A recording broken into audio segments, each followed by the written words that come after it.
안녕하십니까. 5월 20일 목요일 오늘의 와플터치 본문은 에스라 9장 1절부터 15절까지입니다. 에스라의 마지막 부분에서는요, 이방인들과 결혼한 그 통혼 문제를 다루고 있는데요. 이 부분에서 이미 앞에서도 말씀드렸지만 저희가 오해하면 안 되는 것이 에스라나 또 느헤미야가 지키고자 하는 것은 결코 어떤 혈통적 순수성, 순혈주의가 아니었다는 겁니다.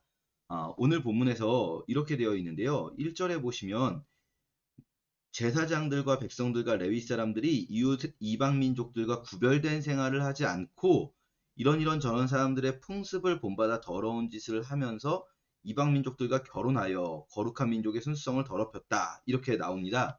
이렇게 여러 가지가 병렬될 때요. 이 히브리어의 특징은 전에도 말씀드렸었는데 병렬될 때 서로 다른 것을 이야기하는 게 아니라 같은 개념을 여러 측면에서 설명하고 있는 겁니다. 지금 이방 민족과 결혼하였다. 요것만 저희가 이렇게 쓱 그 현상을 보게 되면 마치 어떤 혈통적 순수성을 저버렸기 때문에 문제라는 것인가?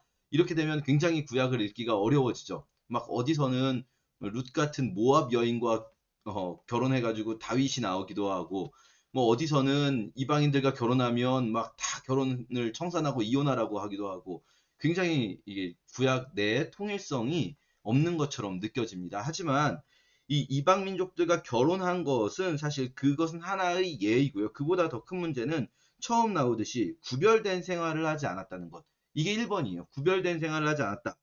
그래서 구별된 생활을 하지 않은 것을 구체적으로 말하면 뭐냐면 이 여러 민족의 풍습을 본받아 더러운 짓을 했다는 겁니다.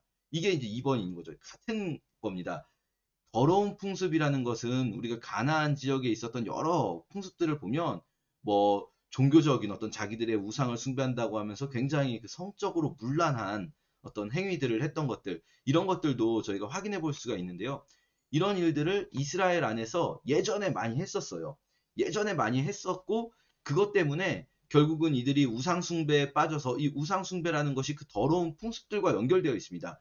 우상숭배에 빠져서 하나님께서 그들을 벌하셔서 포로가 되었다가 하나님이 이제는 용서하시고 돌려보내서 다시 한번 공동체를 세우라 하셨는데 그들이 다시 또 그 지역에 살고 있는 이방인들의 그 더러운 풍습에 젖어들고 그들과 결혼하고, 전에도 한번 말씀드렸지만 이 결혼 문제가 느헤미야 마지막 장에도 똑같이 나오거든요. 느헤미야 13장에도 이방인들과 결혼 문제가 나올 때 단순히 결혼이 문제가 아니라 그때 설명되기를 이렇게 이방인들과 결혼한 자들이 자녀들에게 유대 방언을 가르치지 않고 이방인들의 말을 하게 했다는 거예요. 그러니까 완전히 이방 문화 속에서 살아가는.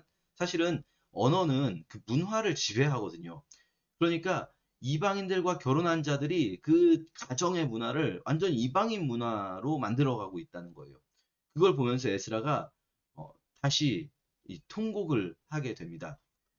그 전에 이미 지금으로부터 한 150년 전에, 요 시점으로부터 140년 전에, 아, 이스라엘이 이런 문제 때문에 하나님께 진노를 얻고 하나님의 징계를 받아서 나라가 망했었는데, 지금 하나님이 용서해 주시니까 또 이런 짓을 하고 있구나 하면서 주저앉아 버리는 거죠.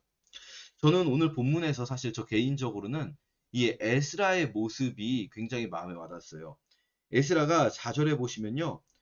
비탄에 잠겨 그대로 앉아 있습니다. 저녁 제사를 드릴 때까지 계속 앉아 있는 거예요.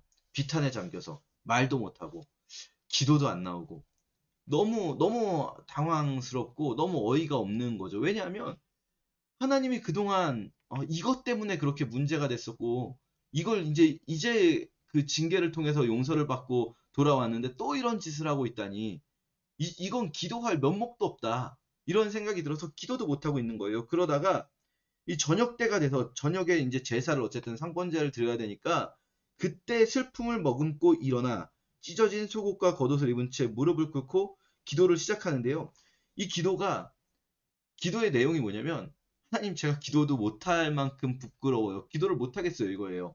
그러니까 그 전에 왜 주저앉아 있었습니까? 에스라가 비탄에 잠겨서 기도도 안 하고 있었습니까? 기도를 못할 만큼 부끄러운 거예요. 하나님 앞에서도.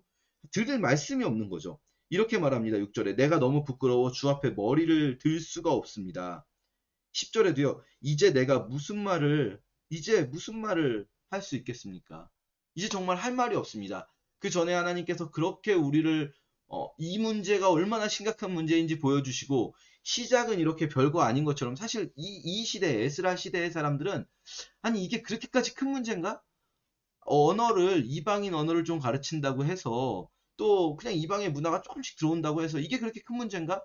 여전히 우리는 예루살렘에서 살고 있고 여전히 우리는 제사에 참여하고 있고 여전히 우리는 여호와 신앙을 가지고 있는데 근데 이방인들의 문화 속에 조금씩 젖어드는 거 이걸 뭘 이렇게까지 큰 문제라고 생각하나 할 수도 있는데 사실은 이미 역사 속에서 보여줬어요 한번 이게 결국 어떻게 끝나는지 처음에 조금씩 들어온 이 이방 문화가 나중에 얼마나 큰 심각한 범죄의 양상으로 나타나는지 이미 보여줬단 말이에요.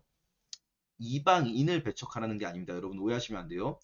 이방인은요 율법에서도 이방 너희 가운데 있는 이방인들도 같이 유월절을 지키고 이미 에스라서에서 그렇게 했죠. 같이 유월절을 지키고 너희 가운데 있는 이방인들도 같이 안식일을 지키고 너희 가운데 있는 이방인들도 보호해줘야 하고 이것들이 율법에 이미 제정이 되어 있어요. 근데 그 문제가 아니라 이 이방 문화가 특히 이 더러운 풍습들 이런 것들이 들어오는 것들이 문제인 거예요. 근데 지금 에스라가 하나님 앞에 할 말이 없어요. 그래서 맨 마지막 15절에도 이렇게 합니다. 우리가 오늘날 이처럼 살아남긴 했습니다만 우리가 주께 범죄하였으므로 감히 주 앞에 설 수가 없습니다. 감히 주님 저희가 뭐라 말할 수가 없습니다. 말을 못하겠다는 거예요. 근데요 지금 말을 못하겠다고 하면서 계속 말하는 에스라 보이시나요? 할 말도 없습니다라고 하면서 계속 말하고 있죠. 사실 에스라가 그냥 위선을 떠는 게 아니에요. 진짜로 할 말이 없다고 느꼈을 거예요. 진짜 이걸 내가 진짜 하나님 앞에 내가 진짜 할 말이 없다. 이거 기도를 하기에도 너무 면목이 없다라고 느꼈을 거예요. 그래서 앞에서 비탄에 잠겨서 저녁 때까지 아무 말도 못하고 주저앉아 있었을 거예요. 근데 그래도 결국은 그 저녁 시간까지 앉아있던 에스라가 깨달은 것이 무엇이겠습니까? 결국은 저녁 시간까지 주저앉아 있다가 다시 일어나서 뭐 합니까? 기도할 면목이 없어도 아무리 내가 뭐 진짜 하나님 앞에 어떻게 내가 이런 상황에서까지 이런 걸 가지고 내가 기도할 수 있나 싶더라도 결국 우리가 할 수 있는 것은 내가 기도해야겠구나. 하나님 앞에 다시 기도해야겠구나. 결국 그렇게 느끼면서 에스라가 지금 자기가 느꼈던 그 마음들을 솔직하게 하나님 앞에 이야기하고 있는 거죠. 하나님 제가 정말 기도할 마음도 솔직히 안 들고 하나님 저 정말 하나님께 너무 부끄러워서 할 말도 없어요. 하지만 주님 그래도 이 이야기라도 들어주세요. 하나님. 이 부끄러운 고백이라도 하나님 들어주세요. 이게 저희가 사실 수많은 일상 속에서 하나님 앞에 드려야 할 기도가 아닐까 싶습니다. 우리는 여전히 하나님 앞에 부끄러운 모습 그대로고 그 부끄러운 모습을 하나님이 조금 용서해 주시고 조금 고쳐주셔도 또다시 무너지고 하지만 그럴 때마다 우리가 할 수 있는 것은 하나님 면목도 없고 정말 너무 죄송스럽지만 그래도 하나님 주님께 그냥 솔직하게 말할게요. 이게 제 마음이에요. 오늘 하루도 그런 기도 주님께 드리는 우리가 되었으면 좋겠습니다. 감사합니다.